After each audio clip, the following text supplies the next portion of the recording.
The past can be a disheartening place to revisit. In times of unimaginable encounters, we search for the truth behind our own narratives. Who we are and who we become depends on how we arrange the plot points in our lives into a narrative that shapes our existence and is the fundamental part of being human. This is the existential crisis, and presented end to end to an outside observer may lead to a misunderstanding of the dilemma. The narrative becomes a form of identity, and each event becomes a piece of the story. To this day, the pieces of my story are wounds that healed into scars in the shapes of question marks. To this day, I don't understand the plight that I was forced to endure, and even on the brightest of days on the outside. On the inside, it felt like the dimmest of lights. And if you'd have met me as a child, you'd have known what poverty looks like in the eyes of hope. And to cope, I had to stretch my imagination past the circumference of my surroundings. Day after day with unrest, I had to shield my youthful innocence from the vicious cycle that plagued the community I called home. This was a community that was a vicious entanglement of concentrated destitution, addiction, crime, youthful disconnect, and the culture of violence. The pounds of these burdens put a weight on my back at an age where I needed books in my hands, help finding my voice, and a clear understanding of my place in this world. Unnecessary events led to unfortunate discoveries. As a child, I played hopscotch in playgrounds littered with a collage of crack vials, broken glass, and shell casings. The streetlight signified my curfew, and deeply embedded into my worldview was the environment I knew all too well. And my crooked smile was a reflection of the imagery of the beautiful sunset over the projects. When my mother sat me down for the talk and went through her progressions of topics to help protect her son, her only child, I didn't know what to expect. As she spoke, I attempted to shield my ears from the concepts that would lead a preteen to believe this world was imperfect. Never take drugs. Stay away from gangs. Always be aware of your surroundings. And a well-articulated speech on the steps to handle encounters with police officers. I chuckled at the idea of ever fitting the description. Unbeknownst to me, 10 years later, as I was being pulled off a local city bus by the police, they stated, I fit the description. My mother said, your brown skin would be threatening to some, but to never succumb to the misrepresentations of who you are or who you were born to become.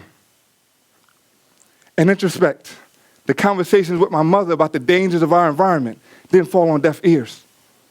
I wanted to turn her fears into progress. I wanted to caress her worries and let her know that everything would be okay.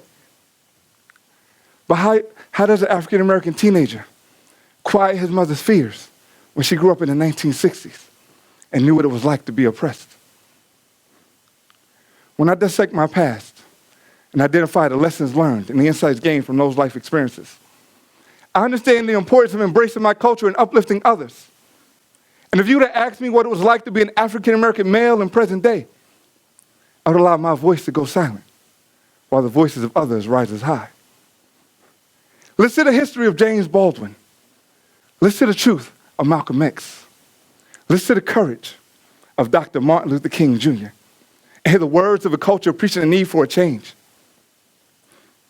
I grew up in Jersey City, in neighborhoods that was considered to be on a shaky foundation, with people who was considered to be the working class poor, who labored incredibly hard for low wages and advocated for family values in an effort to protect their loved ones from the harsh realities of the inner city. And yes, I grew up with friends who sold or used drugs, joined gangs, were incarcerated, or all of the above. But these were the same friends who dreamed of one day breaking the cycle by going to college and earning a degree, obtaining a career that would offer financial stability for the betterment of themselves and their families. These are the same friends who desperately wanted to leave the environment they called home, but fell victim to the trap of the street or thug culture. They became a reflection of the unwavering cycle that plagued their ability to progress. Their mainstream values overtook their family values.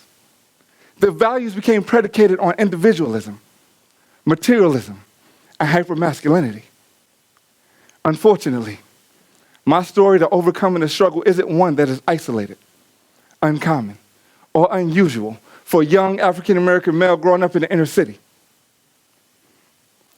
Statistically, black men have a higher probability of walking the corridors of a prison than the halls of a university. That means I wasn't ever supposed to make it from the projects to the stage. When I graduated in December of 2016, it was one of the proudest moments in my life. However, only 33% of black men ever graduate college. That means the probability that I would ever graduate was isolated, uncommon, and unusual. Black male achievement has become intractable across the country. Often we face what seems like insurmountable odds in the form of a combination of poverty, illiteracy, discrimination, and prejudices. The achievement gaps that exist today between the different communities is a detriment to society where the commitment should be focused on creating equal educational opportunities to foster the uplifting of the nation's economy, prosperity, and competitiveness. Too many black men have deferred dreams, consistent doubts, and contradictions that leave them with significant questions of cultural identity, yearning for their placement in society. Too many black men are present, but not visible, or visible, but yet not present. They're in a dire need of guidance to help them not only understand their place in this world, but also how they can contribute to the future progress. There are questions that need to be answered. How do we position young black men so that their obstacles are looked upon as challenges that can be overcome? How do we empower, motivate, and encourage them to continue to aspire to accomplish their dreams, despite the turmoil they may or may not be facing? And how do we create a pathway built on the foundation of higher education that redefines statistics and initiates change? None of these questions are simplistic or easy to answer. But at the University of Central Oklahoma, we believe we have started to create the ripples that will one day lead to the formation of waves to help us find the answers that we seek. Stevie Johnson, the Assistant Director for Inclusion and Retention for UCO, developed the Black Male Initiatives and Fellows Program, where he is pushing the culture forward by providing additional layers of academic and social support to black men from populations that are underrepresented in higher education. This vision has evolved into engaged dialogues cultivated by exposing young black men to different ways of thinking to promote positive educational and professional outcomes. We need to help build important connections, provide a sense of purpose in an effort in establishing meaningful employment and careers that are defined by longevity. The Black Male Initiatives and Fellows Program was developed to increase retention, extend diverse enrollment, improve graduation rates for black men. We need to reconfigure their norms, values, and habits by injecting hope and new possibilities. We are preparing them for their future by creating a model represented by the fostering of a learning community.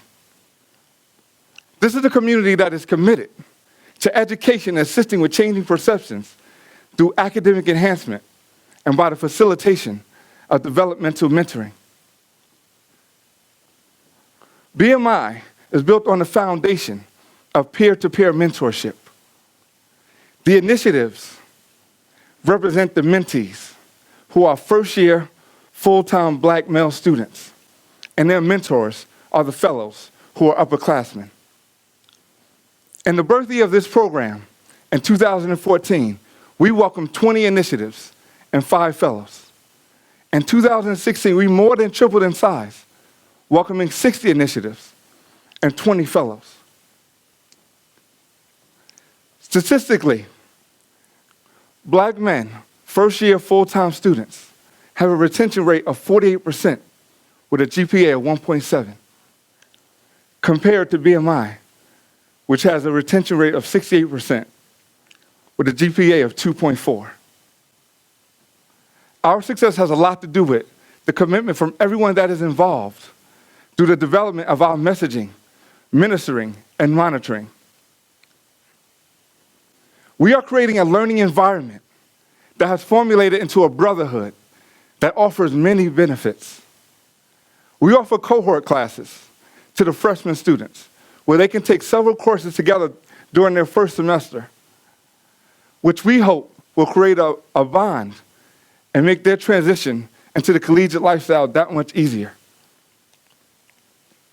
We also offer financial literacy sessions, tuition waivers, scholarships, internships, job opportunities, graduate school trips, and free tutoring sessions.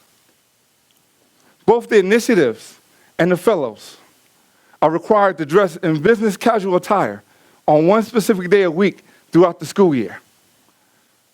We are trying to reconstruct misconceptions and redirect their narrative. We are determined to promote progress and advocate for change. We represent the change that we seek. So why is the Black Male Initiatives and Fellows program so important to me? At the age of 19, I dropped out of college after my freshman year. I didn't drop out because I didn't want to pursue higher education. I enjoyed learning.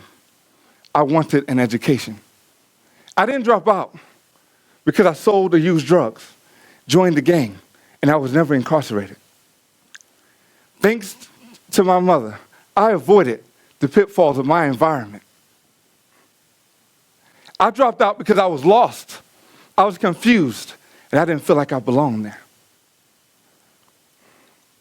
At the age of 18, when I stepped on campus for the very first time, I didn't see many people who looked like me, shared my story, or that I believed could relate to the struggle that I've been through. I was a first-generation college student, and even though I had the support of my family, it couldn't stop me from feeling out of place or like I had no direction. It took me almost 11 years to go back to college to pursue my education. I went back because of a promise I made to myself and to my mother. I went back because I wanted to be an inspiration for those who shared a similar story or came from a similar background as I did. I struggled. I made poor choices. I battled temptations and peer pressures that was almost encapsulating. We live in a society where we sometimes, we judge people not on who they are on the inside or who they have the ability to become, but where they're from, the mistakes they've made, or what they had to endure, when we should be lifting them up, embracing them, and allowing them to spread their wings. I was fortunate. Many young black men aren't as fortunate as I was.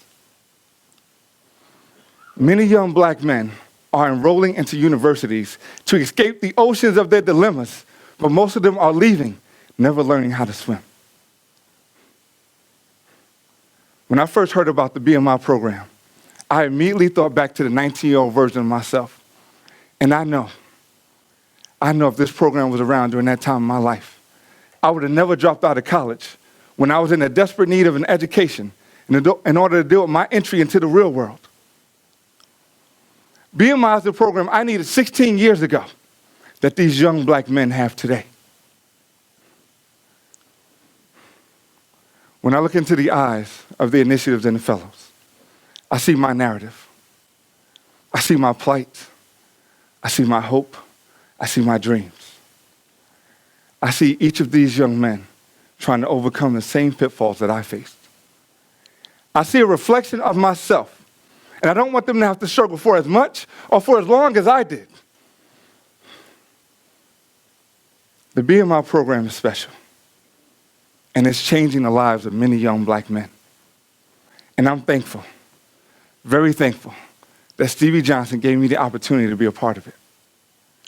There's a quote by former First Lady Michelle Obama that states, "The power of hope is the belief that things will get better if you are willing to fight for it." We are willing to fight for it. You cannot change the world by trying to change someone's mind, but rather by changing their perspective. We believe that each of these young black men deserve an opportunity, because the awakening of a young man's mind is a tool that can significantly change the world. We believe we have the power to change their narrative, but it will take the work of many, not the work of few. Thank you.